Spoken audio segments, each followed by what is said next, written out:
Hi everyone, my name is Cory Baker. I am a professional sound mixer, writer, and director here in Los Angeles, California, and I do these movie reviews to sort of talk about the things that I see and making a connection between my real life experience working on set.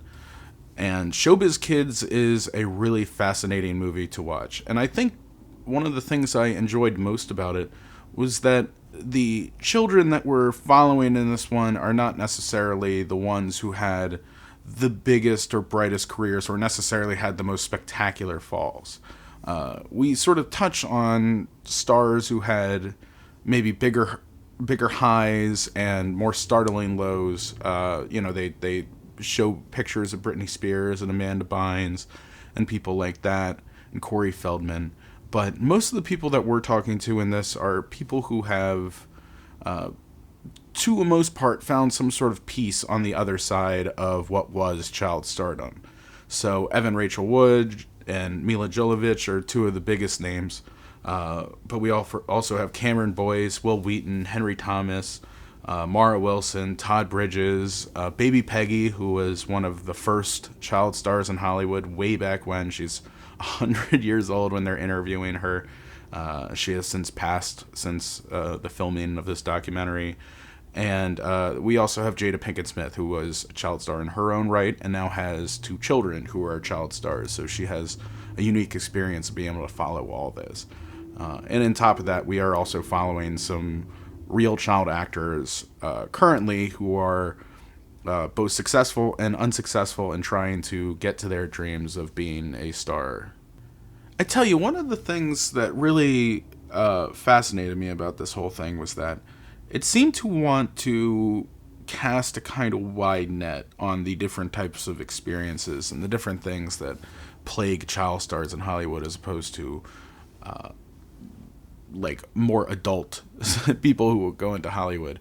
But one of the things that I think is really a touchstone that was sort of lightly touched but could have been examined a little bit more was the idea that, just generally speaking, artists, for the most part, have this sense of inferiority or the sense of we need to do something. So Evan Rachel Wood was making this point when she was just like, putting yourself in like that dangerous position of doing this because if you don't do it, then some other actor will, and you could lose your spot if you don't play ball. This sort of thing happens with every single position on set, with actors, and when you're a child actor, like the ones in this movie, it's so much harder sometimes you have somebody who's usually there, like a parent or some sort of guardian who's like making sure that, super inappropriate things aren't happening, but they, like there's also a degree of, if you're the parent who doesn't let this kid do this thing that is a little bit across the line, then we're just going to get some other kid who's willing to do it. For as much as the jobs on set are about safety and trying to be as safe as possible, doing things that have, heavy lights and cameras and sound and so many moving pieces, it's really incredible that we don't think sort of collectively as a group about the mental safety of people who are on set. And sometimes I feel like the children are not looked at the same way. And there's a couple moments like this where it just sort of like touch it, like, again, it's like this wide swath thing that's going on. And it just sort of touch on little things that I feel like almost could have been the subjects of 5 separate documentaries. Like the intersection between pedophilia and Hollywood is absolutely disgusting. And it is a sad thing that is still finding its way rooted out. And even though there's been the Me Too movement, it feels like it doesn't necessarily capture this dark side of Hollywood that has shown itself at various points in time throughout its history. But beyond that, there's other things that, they could have touched on money issues where these child stars, even though money is sort of like put away, like it's supposed to be put in like an escrow account until they turn old enough to be able to use it. There's a lot of times where families are talking kids into letting us dip into the money that you have because we're running around and trying to rush into these auditions, and we're not paying the mortgage, and blah blah blah blah blah. And a lot of these kids seem to lose their money that way. It's really, it felt very much sort of like this one was a inch deep and a mile wide as opposed to the other way around. And I feel like with Alex Winter, the director of this one, that it could have been more specific and more interesting. And it's not saying that this one isn't very interesting. Like, I find this movie incredibly fascinating. It's just that it felt me lacking just a little bit, but it was super enjoyable as far as documentary about a subject that is not great. I don't want to get too much into, like, the ins and outs of what different characters spoke about in the movie too much, because I feel like this movie is the type of thing that if you find that you are interested with the subject matter, then you're probably going to enjoy it, and I implore you to go see it. The fact that it's not a tabloidy style documentary, and it's not focusing on, like, salacious problems or drug use from these kids, as much as it's about letting them as adults sort of have a moment of reflection about what had come before them, and being able to touch on it by sort of mentioning sort of bigger moments of, like the gossip side of celebrity news.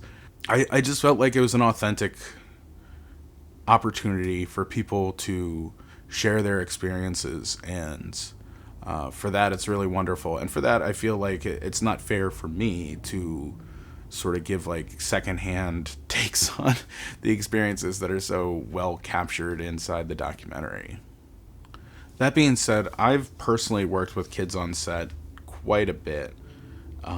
There have been a couple movies that I've shot on where kids have been brought in for like a day or two here and there. And I also worked on a short that should be coming out this year at some point, that had a child actor all the way through. It was just a child actor and an adult actor, and those were the only two characters we had in the whole show. And so she was on set with us for all 4 days that we were shooting.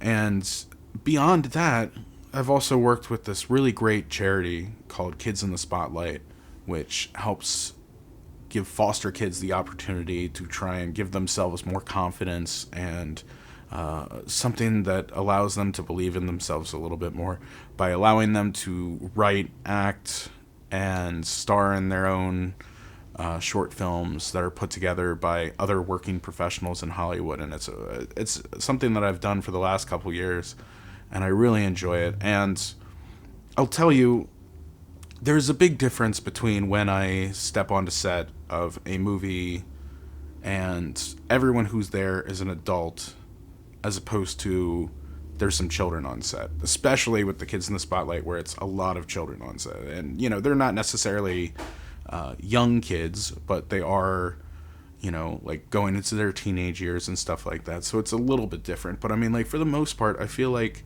anyone who's responsible and works on set in some way or another has to just be aware of the fact that there are kids around, and that certain things that might be acceptable when they aren't around are off the table at this point, because we can't, there really needs to be, I feel like the people that I've worked with have shown a real solid responsibility to be a comfortable and inviting space for people to work in, and specifically making sure that children are being treated with the same level of respect, and even more so because they have less of an ability to work it out than an adult would. And for that reason, you have to be even more guarded. You have to treat them with kid gloves, if you will.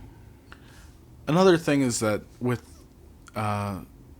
they touched on it early with Marc Slater, one of the child actors, where the process of becoming of acting and getting acting work is unlike almost anything else any normal person would have any kind of experience with. They said you could audition for 100 things and get one, and that's true. And to think of if you were a lawyer, just to pick a normal everyday person job, and you were applying for different law firms. If it took you 100 applications to get one job, then you would start having these natural feelings of I'm not good enough, people don't like me, it must be me kind of thing that goes on. And that is, those feelings, those anxieties are ramped up in the film industry. A lot of artistic people have this underlying fear of, like I'm a big fake and everyone's going to discover me. And when you get the job, you're excited, but you're also even more worried because now you're like, oh, this is a chance for me to blow it. When you're behind the camera, like I am, I'm lucky in the sense that I don't lose jobs because I'm not tall enough or because I don't have a smile that they're looking for or anything like that. I'm allowed to just come in on talent and that people like me and all that sort of the other things that help get people hired in normal everyday jobs. And acting, it's so different and weird, and what a director is looking for. You might walk in, you might have these blue eyes, and the director's like, I can't even, because that'll be distracting. Like, just like that, you lost a job. You might be the most talented kid in the room and you lost a job.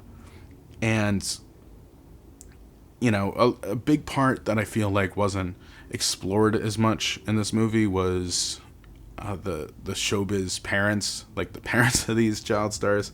And I've never had a bad experience with a parent on set. I think that everyone has done a really great job of making sure that the kids are being cared of properly and that they're not being put in any worrisome situations. I mean, like in sound specifically, I have to mic kids from time to time, and that process is extra sensitive because of the fact that it's a child there. There's always multiple people around me when I'm doing it, just to make sure that everyone knows that we are taking every precaution, we're being safe. Usually the parent and the costume person are there with me, and it's a lot more instructing, like, can you do me a favor and put this on your chest, put this sticker on your chest kind of thing.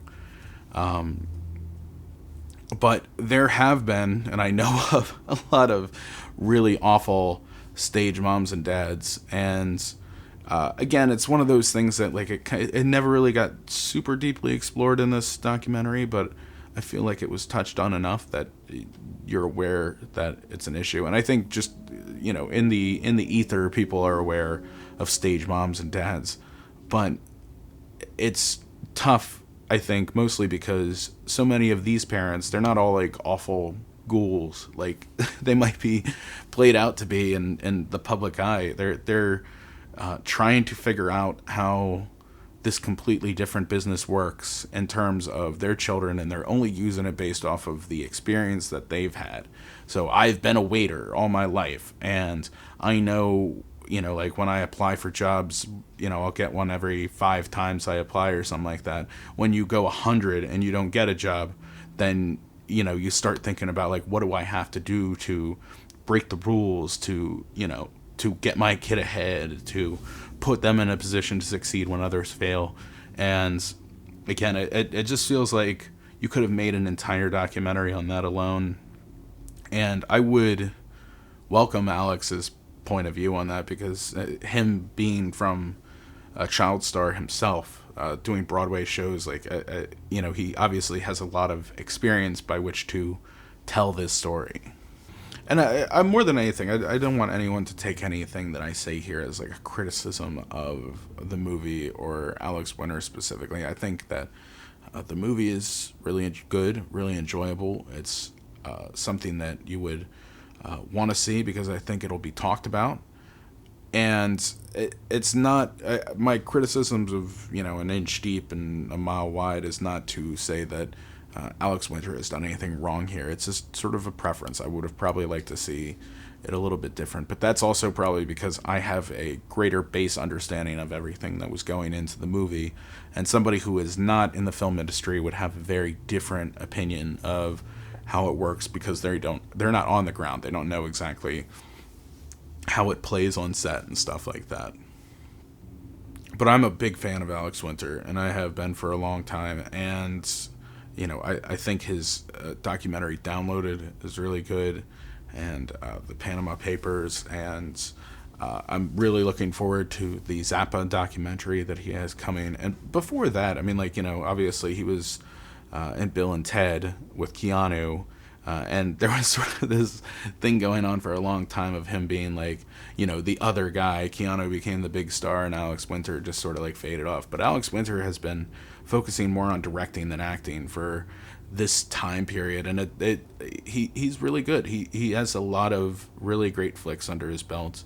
A personal favorite. I'm never going to be able to talk about this movie any other time than now, but Freaked is a really dumb movie that I enjoy a lot, and it was, I want to say, one of his first, it might have been his feature directorial debut, and it's a really dumb but fun movie that you're absolutely not going to be able to find anywhere. But I would feel remiss if I didn't have the opportunity to mention some oddball, off the wall thing that I really enjoyed from his filmography. But that's it. I mean, I'm not going to do the leaderboard for this one, because I don't like judging documentaries like this. It's such a weird thing to sort of think. It's because you're not spending all the time creating the story and crafting it. You're working off of what you get. And I think there's a way you can definitely position a documentary to be about more than one thing, or to focus on something specifically. But I feel like, based off of what the actors who were involved as child actors, their experiences and their stories are what's really important here, and you sort of have to go off the lead that they give you. But Showbiz Kids is a really cool flick, definitely worth checking out. It's not uplifting material necessarily, but I think that it's something that a lot of people would be fascinated to know about. But that's it from me.